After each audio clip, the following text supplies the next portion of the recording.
Good afternoon, everybody. Welcome to the January version of the GI Jobs Virtual Job Fair. And I am Chris Hale. I'm the CEO of GI Jobs, and very happy to hear of you all today. As we always do, we're happy to kick off our virtual job fair with a keynote conversation from a veteran rainmaker.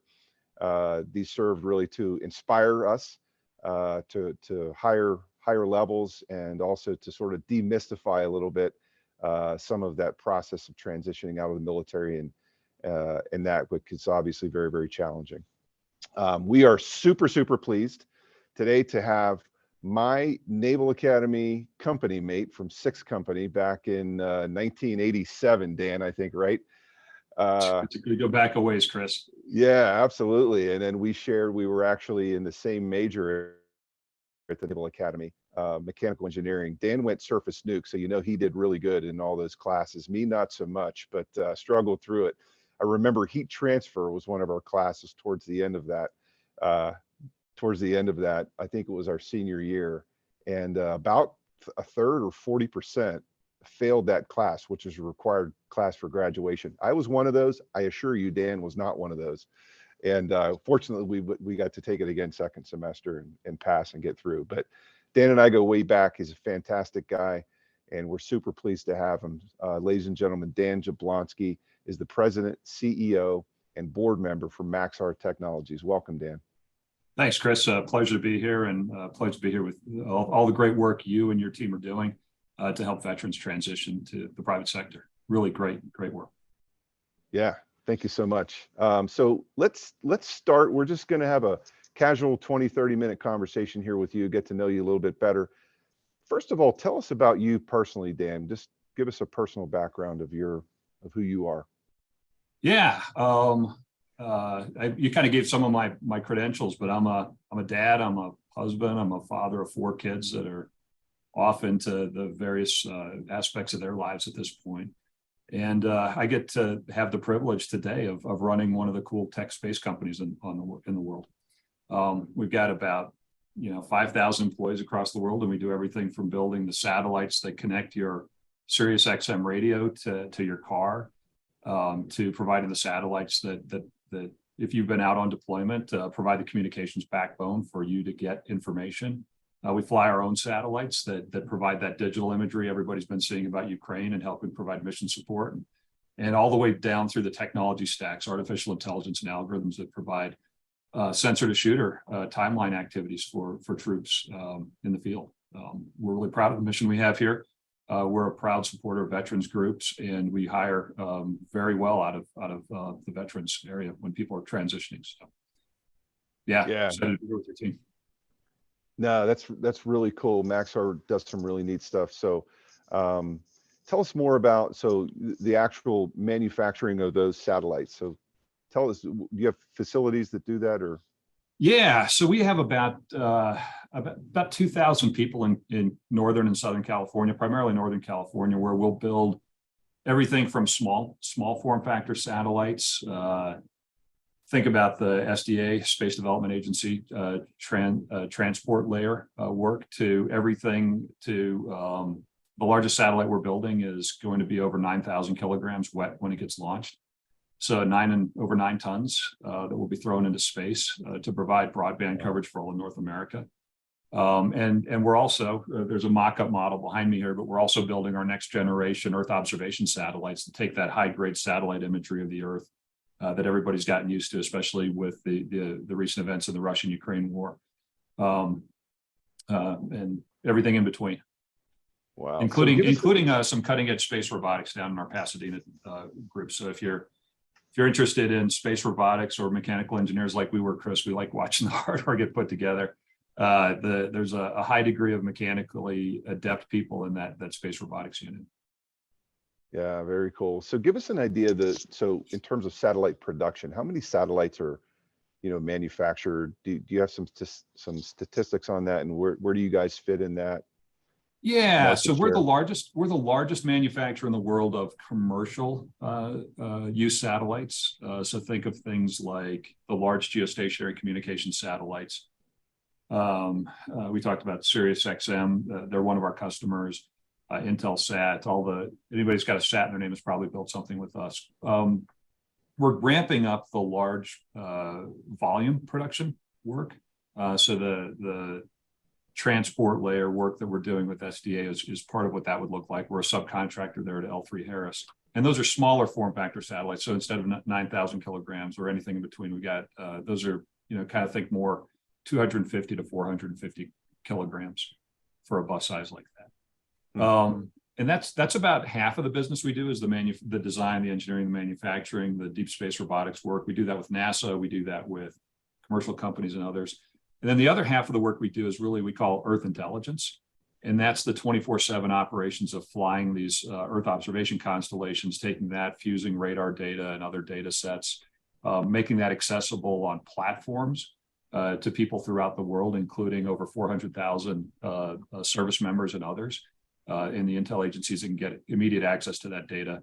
And then running algorithms and intelligence solutions on top of that to be able to help people solve problems faster, including things like sensor to shooter timelines or intel problems or just, generic kind of mapping and route planning operations. And a lot of the work we've been investing in lately has been that artificial intelligence and 3D precision data registration types of techniques. And we're world leaders in that as well.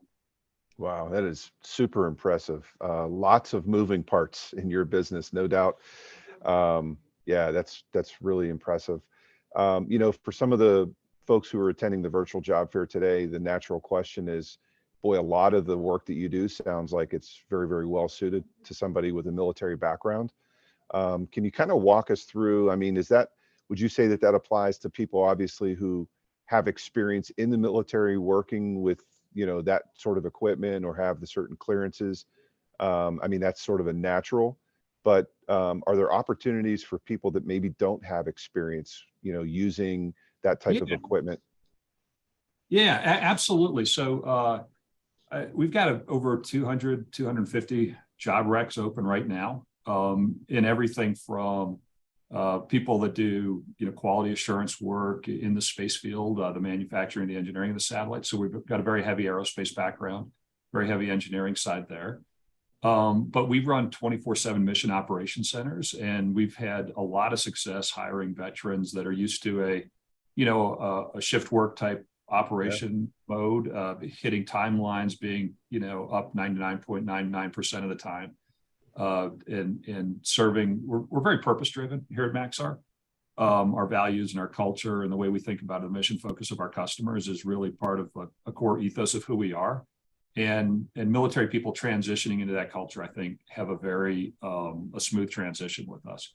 But then, up and down the other part of the stack too, and all the other business functions, we've got veterans in our accounting group, we've got veterans in our legal and our compliance functions. We've got veterans that are, in our former service people that are salespeople here, or business development work, or anything else that a large functioning company has in its operations. We've got veterans up, throughout the organization, and we're really proud of that fact. And, like I said, it matches with I think our ethos really well as being a purpose-driven and a mission-driven organization. We know that the decisions our customers have to make are oftentimes critical for national defense here at the U.S. or with our allies. And, time matters, being accurate matters, and getting stuff done the right way matters. Yeah. You mentioned the mission and the purpose. I think one of the things that for me personally, when I joined Procter & Gamble shortly after leaving the military, great company, really solid, great experience. The one thing that I, really left with a void was the sense of purpose and the sense of mission, especially when you're at some of the lower levels in an organization, right? And you're selling consumer products, right? And it's like, well, no matter how well I did, it didn't change the stock price, right?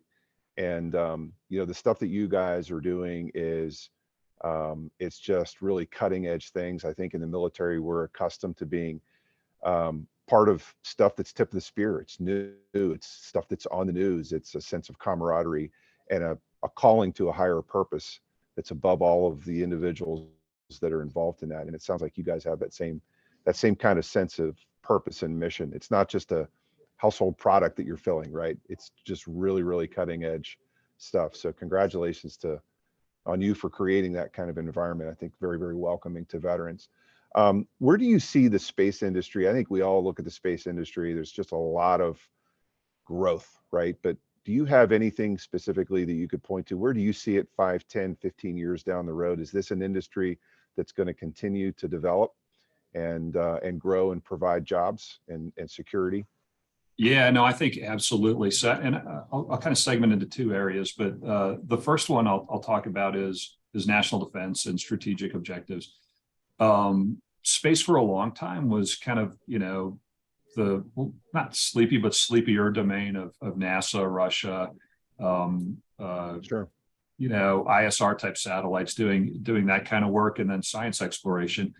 And that's not how it's looking forward to with the establishment of the Space Force, with the strategic roadmap the U.S. has laid out, with peer threats like China thinking about space as the ultimate high ground, and how information wars battles are fought, how intelligence is gathered, how space resources are used. The U.S. As part of its strategic thesis is going to continue to invest massively in space. And Maxar is obviously part of that. There are other companies that do that as well. But we really don't have an option. It'd be kind of like saying, let's take our air off the air, or eye off the air environment, or the Navy and the ocean environment. Like it's not an option. It is going to be someplace where we're going to be spending time. And that will continue to drive a lot of technology development, a lot of cutting edge sorts of things that happen, and a lot of investment in that space. So a lot of jobs will continue to be created there.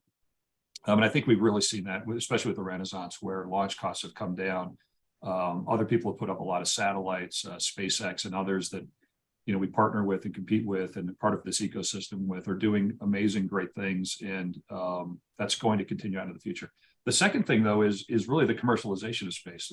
For a long time, the commercialization of space was really related to communications or satellite signals or TV broadcasts, and it's becoming a much more ubiquitous part of what the cloud architecture is going to be. So if you think about, undersea cables running around the world to deliver, gigabits and petabytes of data across the world, and how all of that fits into cloud frameworks here on the planet. Well, space is now becoming a natural part of that architecture as well, with the Starlink constellation, with the Kuiper constellation, with Dish and Hughes Networks and others that are putting those types of much, much more robust assets in space. We're not just beaming stuff up and getting stuff back, or just taking radio signals around the world or TV signals. We're now creating entire cloud architectures in space that will work seamlessly on really, really fast timelines with all of the other information technology developments that have been taking place across the planet. And I think that's a really exciting and interesting development as well. And it's going to enable lots of business use cases and different types of technology that we haven't quite even thought of yet. And then beyond that, space exploration will continue to be a really fun, kind of cutting edge pioneering piece of, the human story as we keep going forward here. Yeah, just amazing stuff. Where do you see things like drones? Where do you see drone technology fitting in with a lot of this?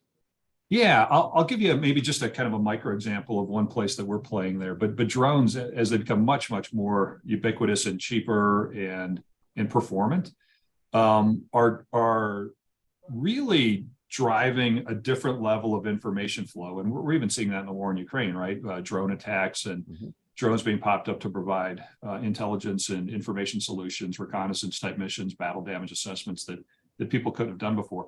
The one interesting thing about all of those drones, though, is you need to pull all of that information into a common reference structure or database or registration tool. And so what we've been investing in here at Maxar, we call is the 3D physics-based technology. We're building a digital physics-based twin of the planet. So if you think about every tree in Yosemite and every rock that's there, we know exactly where every one of those is geopositioned within 1 to 2 meters spherically, X, Y, and Z coordinates of where it is actual physical location. So every car in a scene If we take satellite imagery and we identify with algorithms all the tanks in that scene, we know X, Y, and Z where they are on the planet. And that goes for roads and everything else. So as drones now become part of what this looks like, and you want all of that drone data to match into a common structure and architecture, then we geoposition that with our precision registration tools so that you get that, if you've been out in the field, you've seen it, but that weird kind of drone video coming in and out, it's a little bit, well, is that really there? Is that really not there? And in a completely GPS denied environment, we're still able to lock in, every road, right where the road is, every building, right where the building is, all the footprints, all the data structures that you have there. And I think that as we build out those architectures and run out object detection and artificial intelligence predictive modeling across those, it's just like a really exciting next phase. So Project Maven is one of the ones we work with the Defense Intelligence Agency. That's that precision registration technology is really critical for drone data, ground-based terrestrial camera data, every sensor you've got out there, signals intelligence, radar data, and other things to lock it into a common structured framework so you can run your algorithms across the entire stack. Wow. Yeah. Amazing stuff. And obviously you can see the growth and the application to folks and just jobs plenty, right? Now and into the future. That's great stuff. I'll just give like another example of one of those kind of cutting edge things. So, and Amazon just announced they're doing some drone deliveries to a couple of cities as their first level. We work with a company called Zipline out in San Francisco. They employ over 800 people now. And their mission was started by using drones to deliver medical supplies in hard to reach areas. So what they do is they fly drones up to 100 kilometers out from a central location with the sorts of things you wouldn't have out in your tent, your farther located medical facilities, things like plasma, things like critical medical, this kind of stuff that you need really good temperature storage on that you wouldn't have if the batteries are going in and out in a place in Kano State in Nigeria or something like that. So they can use centrally warehouse stuff, and then they can fly these drones out with like a 2-minute launch timeline, and it can be there in less than an hour to get that stuff to somebody having an emergency medical event up to 100 kilometers away, and then the drone flies back. And they're using Maxar technology to do the flight planning and the route navigation on that based on that 3D terrain model. The future, what that looks like is then them figuring out how to do that in urban environments.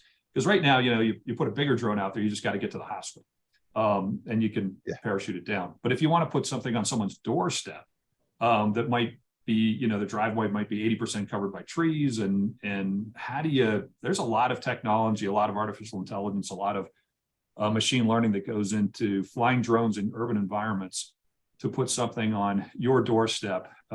Your Uber Eats meal, for example, you wouldn't have a car come by anymore. You'd have a small drone deliver it, and we can be eating our pastrami sandwiches in a couple minutes that way. It is Jetsons, Dan. You're describing the Jetsons. It's fascinating stuff. We grew up watching that, and you are creating that right now with Maxar and the others in that industry. It's fascinating stuff. So futuristic, but it's here, right? And it's just it's amazing. Fantastic stuff. Let's get back down to earth for a moment. The nitty gritty.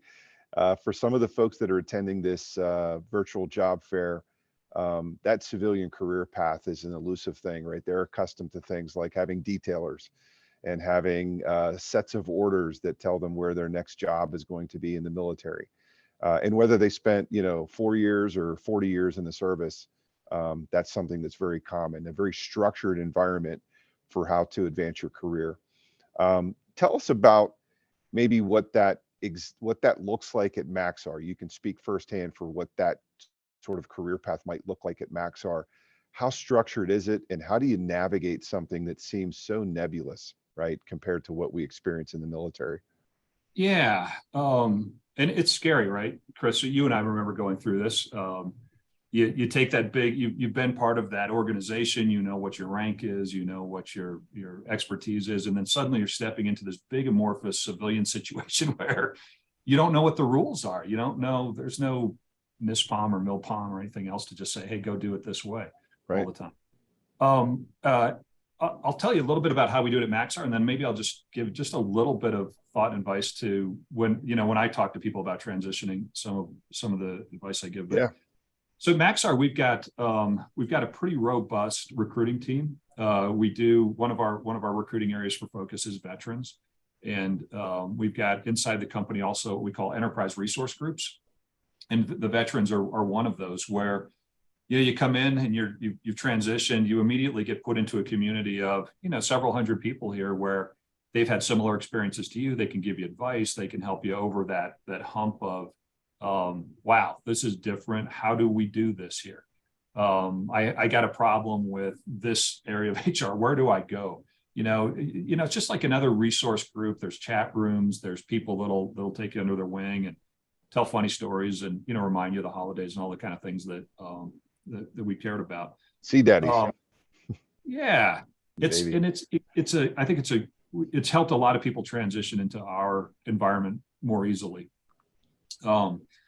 When I remembered when I was talking to one of my good buddies, he was the navigator on our ship. But when he's a guy that like thinks about getting someplace from someplace. But when he got his first job, he said, "Oh my God, it was so weird thinking about how you penetrate that bubble of an organization, right? Like I knew where I was going in the military, but I'm getting that first job. And it felt really hard." And he said, "But as soon as I was on the inside, the challenge seemed to be, how do you get good people? And so that's how we think about it here is how do you get good people? How do you continue to find the best and the brightest and the ones that want to, really work hard as part of a team and help get great things done?" And the advice I give to people is really spend time as you think about either your industry or the types of companies you want to work with or the kind of people you want to work with, thinking about what they need. We don't think about that as much in the military because people say, go to this job. They need a navigator. They need a, infantry person with this qualification or this sort of skill sets. And it's kind of modeled. But in business, we don't think about spending money unless we really have to spend money. And jobs that we create with people are spending money to get something done. So we've got a pain point. And when we have a pain point, we're looking for people to help us solve that. So if you spend your time thinking about what is it that I can do to help this company or this group of people or this group of teammates solve that pain point that they've got, and doing the research on it, doing the exploration, driving your interview toward the listening, not just telling them all the stuff you've done, but listening to what it is they're trying to solve and what they have the problem with, you're going to be way better at explaining how what you do and what you've done transitions into helping them. And you suddenly become attractive that way. And that's how I think a lot of veterans I've seen have made that transition best. They talk a lot less about everything they've done and everything they've solved, but they listen really well. And then they take those experiences and they transition them into how they're going to help that team get stuff done. Yeah, it's taking those features, right, your skills, and translating those into problem solving for the needs for the organization. And if you can do that, you will be gainfully employed at lots of places for a really long time. And you'll have great career opportunities, I think, as well. I've been very blessed. I've been very lucky, but I've been inside law firms. I've been back in government agencies. I've been part of different types of companies, and people that can communicate effectively, that can hit timelines and deadlines, that have a passion, that think outside the box, that work with teams to get things over the hump, are really, really valuable in all those scenarios. And veterans, we found, have all of those qualities, all of those soft skills, just in spades. And maybe the other advice I'd give is don't jump too quick. Really think about where you want to be, where you want to put your time and talent and energy to use, because you have options. I know it feels a little scary and it feels like you got to get that first job, but veterans are really, really valuable across a lot of ecosystems these days. And I hope everybody on this broadcast has some great opportunities and has the time and headspace to think about where they want to be. And if it doesn't work out, the good thing is you're not stuck on a ship for 3 years. You can just go do something else. Yeah, right. Yeah, no, that's a good point.